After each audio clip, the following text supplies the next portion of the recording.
Hey, what's going on, guys? I don't know how many versions it's going to take to convince y'all to pick up one of these, but as long as they keep making them, I'm going to keep checking them out.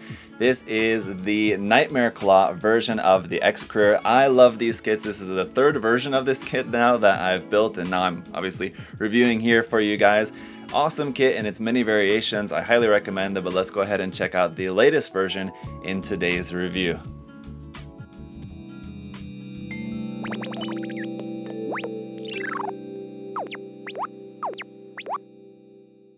Alright guys, let's get right into it by taking a look at the very cool artwork here on the box and then the contents inside. But that illustration of the mecha looking very cool on the box, and if we take a closer look at that, just want you guys to see how like the clear parts are illustrated on there as well, and it just looks really cool. You have like the glowing effect from the weapons there. Really cool illustration. And something else interesting here, it has the Hobby Japan logo up here along with the Orange Cat Industries. I don't remember about previous versions of this kit if this was also produced in conjunction with Hobby Japan. I don't remember that being the case, but that's kind of interesting. Taking a look at the side of the box, just got the same stuff there, but you guys can get a sense of just that it's a pretty good sized box for, you know, what is essentially like a glorified SD kit. But if you guys have seen any of my past reviews, you know that this kit is much more part separated and detailed than kind of your standard SD kit. Here's a look at how it's going to look just built and painted.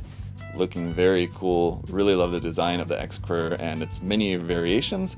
This one especially looks really cool with that dark and purple color scheme. So there's how that looks with all its weapons and everything. Here is a look at, I guess, a couple of different forms. You can make it as this form or the basic form, so that's kind of interesting. So that gives you some options around on the other side, some information over here in Japanese, and then a couple more illustrations here just of the basic design without all the weapons and everything, front and back. That looks awesome. And with that, we can go ahead and pop open the box. So they got that Orange Cat Industries Hobby Japan logo printed all over this thing, and a whole bunch of runners, which we'll take a look at in just a moment. But again, with this being a variant, we've kind of seen this before, but we will go ahead and take a look through those runners in just a second. But here is the instruction manual. Pretty basic on the front and back, nothing really too much to see there. Here on the inside, I'm guessing this is probably just going to be a lot of the same stuff that we saw on the outside of the box. It's a little bit about the weapons and the shield and its accessories, but that's all there in Japanese for you guys. We got the parts list with these darkened areas being parts that we're not going to use for this, so you can know that you will have some leftover parts. Got all of our construction of everything, the weapons and all of that, and then here at the back just a few more photos of the painted sample kit and the color guide down there at the bottom. Alright, so no stickers or decals or polycaps to mess with this one, so we can get right into it with the base runner here, which is in this kind of clear gray plastic. That should be nice. Runner A here is our biggest runner. It's a bunch of armor pieces here in a very dark purple. More of that continued on to runner B here, and we've got two of those. Next couple runners are some kind of mechanical parts in a slightly purplish gray color. Here's runner C.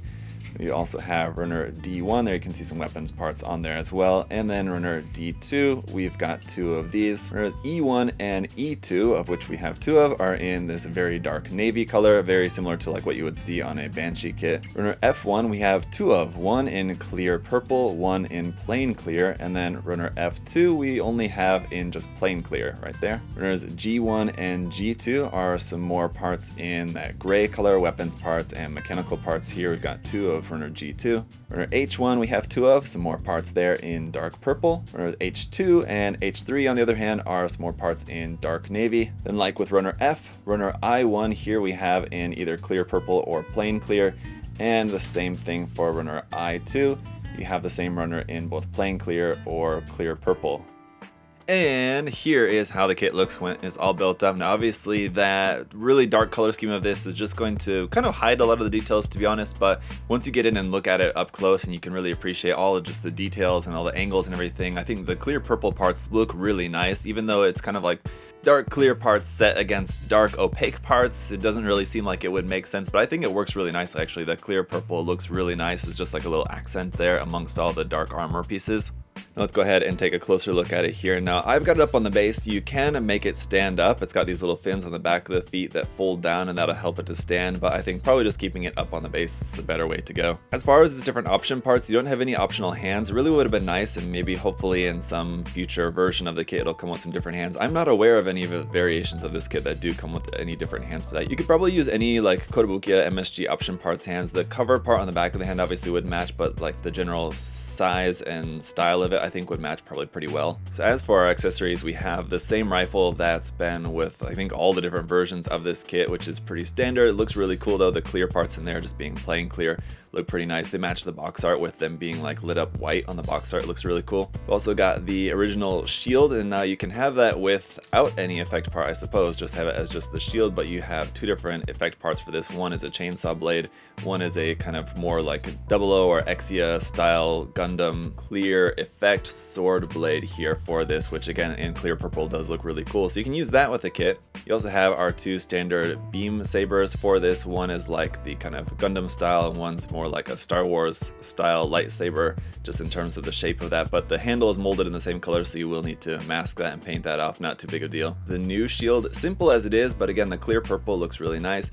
So you have two options for this. You have this handle piece here, which you can use, just hold that in the hand and just hold the shield out there like that. Otherwise you can just do away with that, and you can use this connection piece, which will connect that onto the back of the arm, and you can use it, plug it in either here or there, but that'll just attach onto the back of the arm there like that, and so the shield will be on the side of the arm. And then we have its main weapon here, which comes in at 13.5 centimeters in length, and that may not seem like a lot. It's about the height of like a standard HG kit, but for like a SD style design, that's a pretty sizable weapon here, and you'll see how it looks on the kit in just a moment.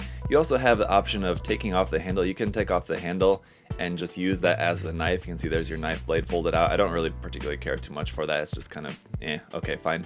This part here attaches around the side of the wrist, and then that part just fits into the hand, so you have a really strong connection to the body. Now you can just omit this part here and just use it as like a kind of shorter barreled rifle, sort of SMG sort of looking bit, or you can keep the longer barrel with the blade attached in there like that. I think does look really cool, so it's a pretty awesome looking weapon. And then the whole handle and camera bits on this side are on a track that moves forward and back, so you can kind of move that as you might want.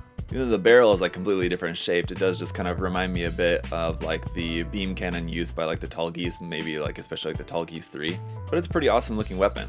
Now I've built this up as the Nightmare Claw, which is like the full version, like what you see on the front of the box, but you can build it as just the regular ExCreR Nightmare version, which is just basically just building it as the regular original ExCreR, just you have all the parts and the instructions show you how to make that if you prefer, but it would obviously just be in the Nightmare color scheme, which is just this dark color scheme here. As for the articulation, it's going to be pretty basic. We've seen this in past reviews, but just to quickly touch on a few points of this, you can like raise the neck up. That'll give you a little bit more further articulation for pointing the head farther up and down. Otherwise you can just have the neck closed down and just have the head kind of sat in there normal. The arm is just a pretty simple ball and socket joint like that, and then the arm plugged in up into the shoulder is also going to be pretty limited as far as your articulation of that goes. Just show you off the body because it's kind of difficult to hold, but you do have a little bit of elbow bend. It's not even going to give you 90 degrees, just going to be a little bit of bend there, but it's basically from straight to about like 45 degrees. The wrist is just on a ball joint, but there you can see the arm is just plugged up into the shoulder via a simple ball and socket joint. So similar to like a standard SD kit, it's not going to give you a whole lot of articulation there. And it's a similar story down here below the waist as well. Speaking of the waist, you basically just have some rotation. That's going to be about it. Not really a whole lot of room for that either, just with kind of everything going on in here. But the skirts will move a little bit, the legs will move a little bit, but like I said, you have so much going on that's kind of really hard to get a whole lot of articulation out of that. As you can see, you got a pretty good knee bend there. Around here on the backpack, you have a lot of stuff going on. You have your center part, and then these fins are then plugged in between there, and you have these like thruster pods here, and you have these new ones which are plugged on here onto the side, and then these like wings which are here on the side of that, and you can fold those down, change the angle of those to have those spread out like so. So all the different sections of the backpack can be rotated up and down, so you can kind of change the angle of those. But again, there's a lot going on. Even though there is some movement options there, you're probably not going to be moving stuff around all that much. Same thing like here with the side skirts. You have these big massive like Gundam Aegis style side skirts here that you can move a little bit up and down, and that'll help to give you a little bit range of posability. So why don't we just go ahead and give that a try. Taking a look at a few different posing options here with this, it's not going to be like the most articulated posable thing. You can do a couple of really awesome poses with this, and I wouldn't expect really to do all that much else. But the fact is that it looks awesome. The one thing that I like about this, even though I'm not really into SD stuff in general, the one thing that I love about the ExCreR is it's such a cool design. Even though it's essentially a very much an SD in its design, it just doesn't really strike me in the same way as your typical SD style kit. And although unfortunately it does have a lot of the same limitations that a lot of SD kits have, the one thing that this does have, I think, much better than most SD kits like Bandai Gundam SD kits, is that this has a lot more parts and a lot more part separation, color separation in there. So even though this color scheme is pretty much dark, you have the grays and the different colors of dark blue in there, and then the clear purple parts and all that kind of layered together all looks really nice. Just straight out of the box, it looks fantastic. But that is going to be about it for this review, guys. Hopefully by now you're convinced to try out one of these kits. I highly recommend the ExCreR from Orange Cat, and there's a few different variations of it to choose from, whichever version you find that maybe you like the best. They're all pretty similar, mostly just a color swap with just a few parts changed here and there for the most part. But I really like these kits a lot, so I highly recommend them to you guys to check them out if you can get your hands on one. That's going to do it for today, guys. If you do want to check out some of these kits, of course, we got them here at USA Gundam Store. You can check the link down in the video description below. There on the website you can find these kits and all sorts of other different mecha models if you guys are interested, paints and supplies and all that good stuff, so check that out. Thank you guys so much for checking out the video here today as well. If you will also like to like and subscribe, that'd be greatly appreciated. But until next time, guys, hope you're all having a great day. I'll see y'all later. Bye bye.